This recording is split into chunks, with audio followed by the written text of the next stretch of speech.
It's the Ross Tucker Football Podcast. Oh, yeah, it is. But it's not just any Ross Tucker Football Podcast. It is a Wisdom Wednesday presented by DraftKings, of course. We are only 2 days away from me giving out more winners. I love doing it. I love that you guys get to be winners by spreading the word via social media at Ross Tucker NFL is my Twitter or my Instagram, facebook.com/Ross Tucker NFL. Then we've got at Ross Tucker Pod for Twitter or Instagram. I don't know if I did give out where we're going to give the winner this week. You know what? Let's do Facebook. Like my Facebook page. I need somebody new to like my Facebook page. Facebook.com/Ross Tucker NFL. I think you just give it a thumbs up or like it or whatever. We also always have the sponsor confirmation email winner. We've got Symbol, Simply Safe. I think Andrew has Harry's. If you're ever not sure of any of our sponsors, or maybe you just need something and you're like, I wonder if Ross has a code for this company or whatever, go to the sponsors page at rosstucker.com. That is crucial. Speaking of crucial, how about me giving away a youtube.com/Ross Tucker NFL Madden? I'm giving away a Madden via YouTube tomorrow. Tomorrow. I'm giving away a free Madden tomorrow.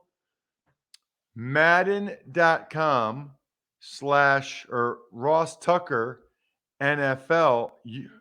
I'm crazy here. I'm all over the place. You'll know in 2 seconds while I'm all over the place. YouTube.com/Ross Tucker NFL is the key. YouTube.com/Ross Tucker NFL. All you have to do is hit the thumbs up to subscribe. And then after you do that, comment on any video at all, and make sure you include, you don't even need to have a comment. Just say PS4 or Xbox, PS4, Xbox, whatever it is, because I'm picking somebody to get a free Madden. I'm picking one of you to get a free Madden via YouTube. YouTube.com/Ross Tucker NFL. Patron of the day. We are racking up the new patrons. People love to either get the even money bets, the Friday picks, the press box food grades, the power rankings. You get all those things in black and white. You can screenshot it, you can download it, whatever, just by going to patreon.com/RT Media and becoming a patron at the Tuckheads level. And then you'll be part of our private Slack channel for Tuckheads only. Andy Rangley is today's new patron of the day. RENGGLI.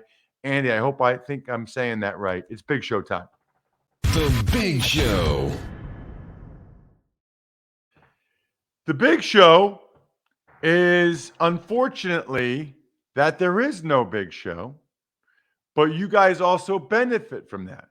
So, peeling back the curtain a little bit, because transparency is important in life and in business. We had a guest scheduled and everything was set up, but not sure what happened. I haven't heard back from him yet. He'll let me know what happened. But we had a guest scheduled for this time. Unfortunately, we do not have that guest right now.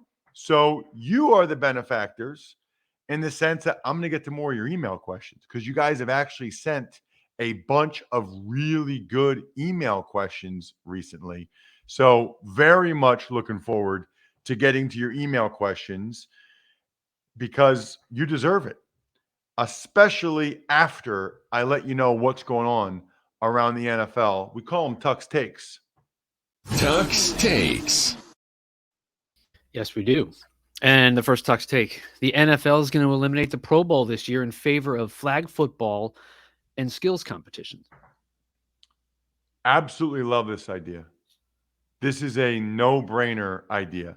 First of all, the football game had become comical. It had become a joke. It had become a non-football game, and probably understandably so. With the money these guys are making, the last thing they wanted to do was get injured or get more beat up in the Pro Bowl. So, okay. They tried to keep it. The Pro Bowl actually gets pretty good ratings, but it had been so disparaged. It had been so ridiculed. I gotta be honest with you, I never watched the Pro Bowl. Never. I can't think of anything more pointless. But because there's so many stars in the game, a lot of the fantasy football people do. A lot of the young kids do. They like it. They like that there's a lot of points, a lot of scoring. They like seeing all their best players, all the favorite players playing the same game. I get it. But that game was a travesty. Let's be honest. I never thought they would get rid of it though, because I always thought it does good ratings. Does better than the NBA All-Star game, Major League Baseball All-Star game. Does better than like playoff games in those sports. So I never thought they would get rid of it.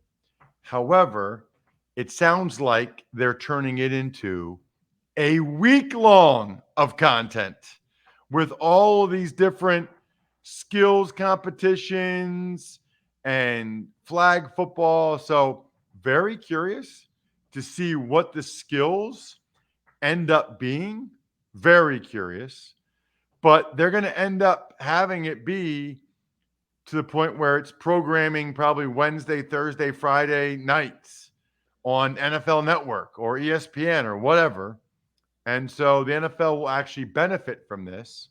And then my guess is Sunday night or whenever they actually have the flag football game, that will be in place of the artist formerly known as the Pro Bowl. And I got to tell you, Bri, this is genius for two reasons. So, first of all, three reasons. First of all, it's genius because they're going to get more programming, more content. They're going to make more money by having these star players do other things, whatever they are, during the week. Secondly, flag football is huge, huge. A lot of kids I know do not play tackle football. They almost all play flag football. It's huge. So the NFL showcasing flag football, showcasing the best players playing flag football, that's perfect for what the NFL needs right now to grow the game internationally, to grow the game with younger people. Look, there's Patrick Mahomes and Tyreek Hill or whoever playing flag football just like you.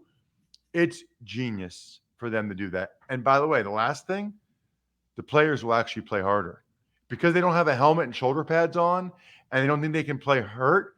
They'll actually get after it. I think they'll actually, like the coverage, the DBs, the receivers, it'll be competitive because there's not contact. So I think it's genius what the NFL is doing. I think it's going to end up being very popular. Tuck's Takes. Pittsburgh Steelers safety Minkah Fitzpatrick is in the concussion protocol after following the Browns game. Bears put wide receiver Byron Pringle on IR, and Bengals lose DJ Reader for at least a month with a knee injury. Well, Minkah Fitzpatrick is one of the Steelers' best players, so that is a pretty significant loss if he can't play on Sunday. So he's just in the concussion protocol. That doesn't mean he's out, doesn't mean he can't play, but certainly something to keep an eye on. You know, he's been their best football player so far this year, probably without any disagreement, any hesitation. Minkah Fitzpatrick has been the Pittsburgh Steelers' best football player this year. So it goes without saying that if they didn't have him on Sunday against the Jets, that would be a tough blow for the Steelers. But it's an equally tough blow, not equally tough, but it's tough for the Bengals to not have DJ Reader. I mean, DJ Reader is a beast. He is a really good player, primarily against the run. He's just a monster, what he does to people. But he's also pretty good as a pass rusher, better than you would think he is. So that's a big loss for the Bengals starting Thursday night, which is tomorrow night already. Unbelievable. against the Dolphins, that is a big loss to not have Reeder, who's going to be out for a while. And then the Bears losing Pringle. I don't know. It didn't feel like Pringle had done very much so far this year. The entire Bears passing game is sort of stuck in neutral, which I guess is better than reverse, but they're stuck in neutral at best. It's been not good, to say the least, what we've seen so far from the Bears passing game, and Pringle going on IR certainly doesn't help. Tuck's takes. Two more moves. First one, Titans sign LaRaven Clark off the Eagles practice squad, and the Bills sign cornerback Xavier Rhodes. Right. I'll go in reverse order. The Bills obviously have major injury issues on the back end. Part of me wonders if Xavier Rhodes could fill in at safety if needed as well. But Dane Jackson is out. Tre'Davious White still on IR for at least one more week. And now Christian Benford, the rookie from Villanova, broke his hand. So I don't know if that means he can or can't play, but obviously it makes it a lot more difficult to try to play with a broken hand and some type of cast or whatever on that hand as a corner. So they needed to bring in reinforcements. It's funny, Bri, with guys like Xavier Rhodes this time of year, you almost forget that they're not on a team. You almost forget that they're not in the league until a team signs them, and you're like, oh, wow, yeah. Xavier Rhodes wasn't on a team until now. Now he is. As for LaRaven Clark, this is one of the reasons why if you're LaRaven Clark, you keep playing. It wasn't looking good for him to make the Eagles roster. They had other guys they liked better, but he's got position versatility, guard tackle. He has crazy long arms. He's got experience. And it's a lot easier to get signed off a practice squad, where, by the way, you're making 15 to 20 grand a week, than it is to get signed off the street. So him being on a practice squad, getting 15 to 20 grand a week, enabled the Titans to say, well, who's out there that's available, that's a vet, that can come in here and be our swing tackle, because that's what the Titans need right now. By the way, side note, Bri, his nickname is Nibbles, and he got the nickname Nibbles. I believe his grandfather called him Nibbles because he would nibble on his food when he was little, which is sort of funny to me, that a man that large, his nickname was Nibbles. Have I ever told you, Briar? Do you know what my nickname was growing up? Like when I was really little? No. Two. I had two of them. One is my pop-up would call me Rooster. And I think that was just a play on Ross Tucker, like Rooster. I think that's all that was. But my dad and mom and sister would call me Bam Bam, because when I was super little, I would get hangry, okay? I would get very hangry when I was super little. Brian's smiling because you could just picture me being like this. They would put me in my high chair, okay? So I was a 10-pound baby. So I'm a young growing boy. They put me in my high chair. And when I got in the high chair, I knew that meant it was food time. But if I got in the high chair and the food wasn't there yet and I was hungry, I would not be happy. So I would take my fists and I would bang the tray on my high chair, bam, bam, bam, bam, until they gave me food. And thus the nickname Bam Bam was coined. So I was not Nibbles. I was the opposite of Nibbles. I was Bam Bam. And by the way, you know what you should Bam Bam? A story at myfrontpagestory.com. You know why I bring it up a lot? Because I own the company, but also because I care about it. And I think it's an awesome story. And I think it's a great gift. And I think it's the gift that keeps on giving. And I think you all would be so happy if you got one for your spouse or your mother or your father for whatever occasion. Maybe it's a just because gift. Trust me, You'll be so happy that you did it. myfrontpagestory.com. Let's get to some emails, Bri. Ever wanted to ask an NFL player a question? Well, here's your chance. It's time to Ask Ross. The email address is ross@rosstucker.com. This is kind of cool because I've actually gotten a bunch of emails the last couple of weeks when I asked for them. So thank you guys for doing that. And we usually only get to one, maybe two a week during the season. So it'll be nice to be able to get to two or three of your questions since we had the guest snafu here on a Wednesday. What do you got, Brian? First question from Michael Yor wants to know, hey, Ross, so just wondering if certain situations in football are more dangerous than others. For example, is the last preseason game perhaps more risky because guys are desperate to make an impression to get a roster spot? Do players take the unneeded chances? And just curious what situations give guys the most concern. It's a really interesting question, Michael. Well, I can tell you, first of all, when I played, special teams in general, but kickoff and kickoff return in particular, clearly the most dangerous football situation. Clearly. You've got all these big, huge, strong, fast men taking a 50-yard runny at each other. And there used to be this thing called the wedge, and the offense would form the wedge. The defense, their job was to split the wedge. The offense, the kickoff return team, you were told you don't get split. And it was like the immovable object meeting the irresistible force, is how I would describe it. So I think special teams are still the most dangerous, the most risky. But they've certainly made that a lot better than it was because of the amount of touchbacks and because they moved up the kickoff spot 5 yards. I would also tell you, and then you can't do a wedge anymore. You can't do anything like that anymore, which is a lot better. I would tell you, Michael, interesting question.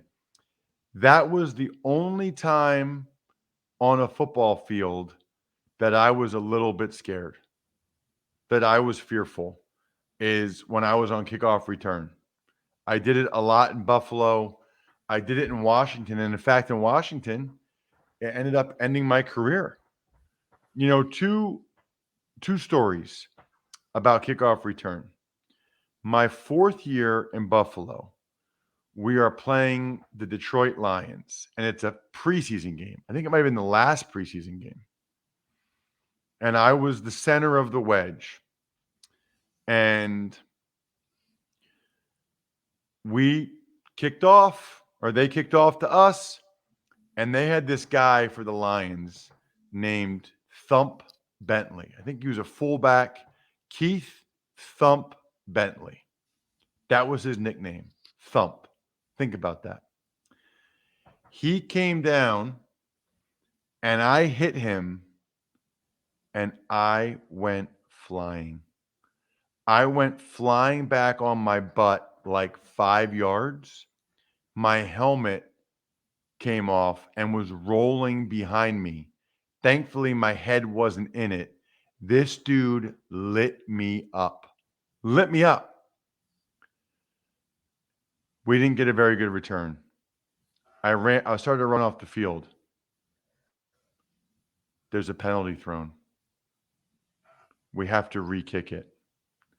And the return was an L5 return, L5 press, which means just running to the left, basically, in layman's terms. I go to the sideline, and in my head, I'm thinking anything but L5 press, anything but L5 press, anything but L5 press, because I did not want to have that happening. And I just got obliterated by this guy. Special teams coach leans in, Bobby April, 2004, Buffalo Bills at Detroit, Ford Field. Guys, they'll never be expecting it again. L5 press. And I was like, oh my gosh. When I tell you, Bri, and Michael, who asked the question, how many thoughts that went through my head.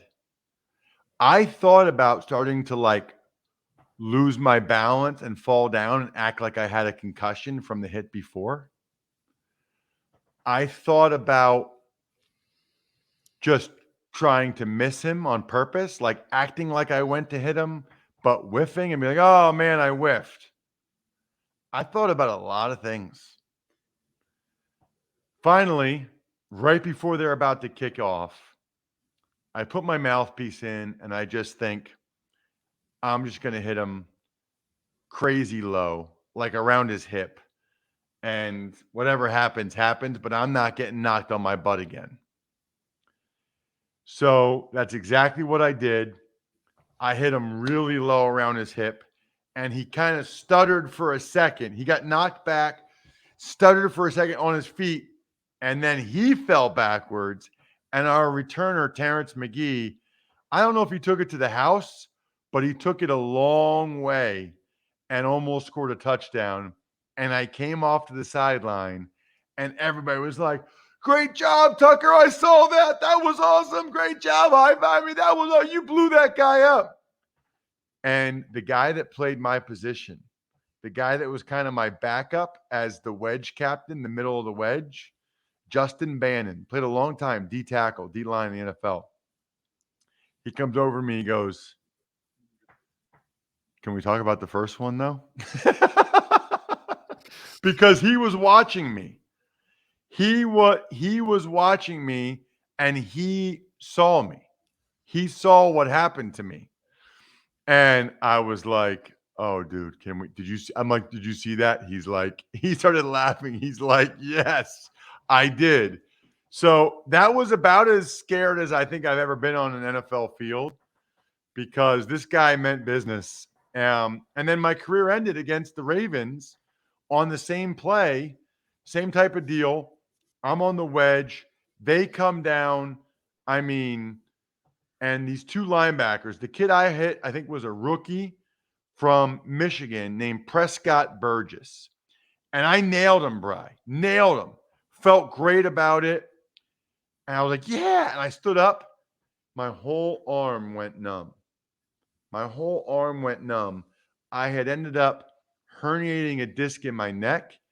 I found out later that I bruised my spinal cord.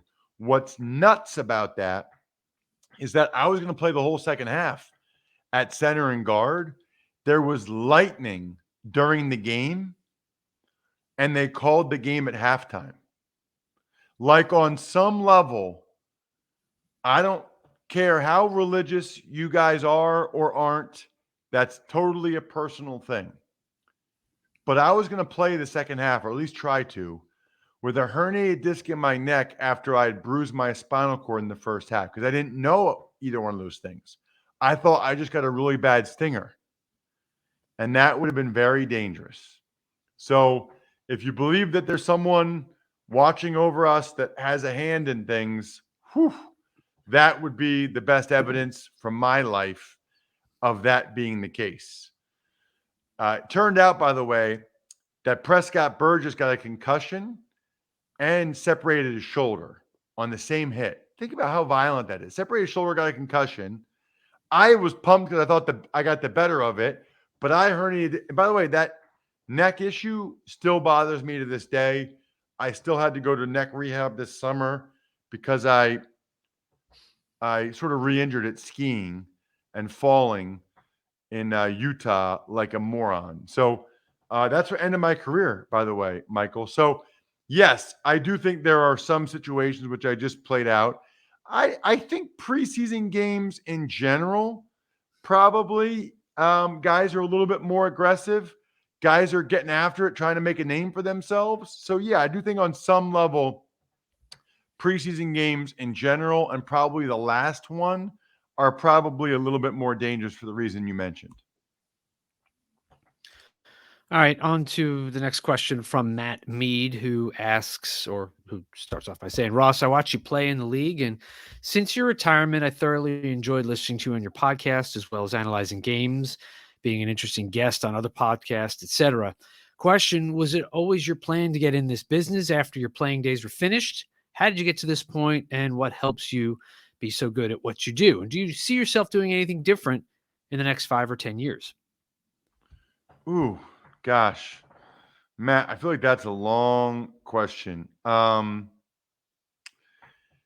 short version is growing up, I always wanted to be in the media. Always. Loved it. Wanted to write for Sports Illustrated or be like an ESPN broadcaster. I would consume everything, Matt. Everything. So I always wanted to get involved. Always. But then at Princeton, you don't really talk about that for whatever reason. And I accepted a job with Lehman Brothers, sales and trading on Wall Street, before I got signed by Washington. Then, once I was in the NFL, I did a bunch of other internships, like Merrill Lynch as a financial advisor. Also, commercial real estate for the Staubach Company, Roger Staubach's commercial real estate company, because I wanted to learn. I wanted to learn what these other businesses were like. And I kind of thought, I guess part of me thought I went to Princeton, so I should use that. So I should use that degree to get like a good fancy job in finance or commercial real estate or whatever. But also, I was just trying to figure out what I liked while I was still playing. But I always enjoyed the media. I always still read everything. I had good relationships with the beat writers. I would go on any show they would ask me to go on. And so the NFL had a broadcasting boot camp, and I went to it, and it went well. And I remember thinking, I have to do something football. I don't know what it is, but I got to do something football. So I thought I'd probably get into finance and then just do like the Princeton games on the radio, just so I had some football outlet in my life. That's what I was thinking. But then I ended up getting hurt, and I wrote something for Peter King, and I ended up getting a bunch of opportunities. And while I was rehabbing my neck in Washington, which we just talked about, I ended up starting a media career. It started to go well, and I enjoyed it. And I was having fun. I was making okay money, and I thought, well, I'm going to keep doing this. So it wasn't always my plan. I would say it was my original dream, and that kind of came back again at the end. I don't see myself doing something different in the next 5 to 10 years. I really enjoy what I do. I like the combination of media, whether that's calling the games or radio or doing podcasts, and speaking. I love public speaking, and the media helps me get more public speaking engagements, and entrepreneurship. I've got 3 small businesses: Go Big Recruiting for high school athletes, RT Media, obviously the podcast business with Bry, and then myfrontpagestory.com. So I like entrepreneurship as well. So I'm able to kind of do all those things. I'm kind of able to scratch all those itches. So I would think in some way, shape, or form, I'll still be doing media, speaking, and entrepreneurship. Now, I don't know what businesses that is. I don't know what outlets it is, but I would envision that being sort of my portfolio, if you will. Great question. That was fun. Hope you guys enjoyed that. We don't do that very often, so it was nice to do that. Shout outs: Pizza Boy Brewing, Sporticulture, HumanHeadNYC.com, SteakhouseSports.com, Go-Bengals.com, Evergreen Economics, and Vision Comics with an X. Part 1 of the feast will be posted in a couple hours. Obviously, Even Money College Draft are already up, and we definitely will have Greg Cosell at 7:15, bright and early tomorrow morning. You guys don't care about the time, but that's when we record typically. Other than that, I think we're done here. Thanks for listening to the Ross Tucker Football Podcast. Make sure to also subscribe to the Fantasy Feast, Even Money, Business of Sports, and College Draft. All available at Apple Podcasts, rosstucker.com, or wherever podcasts can be found.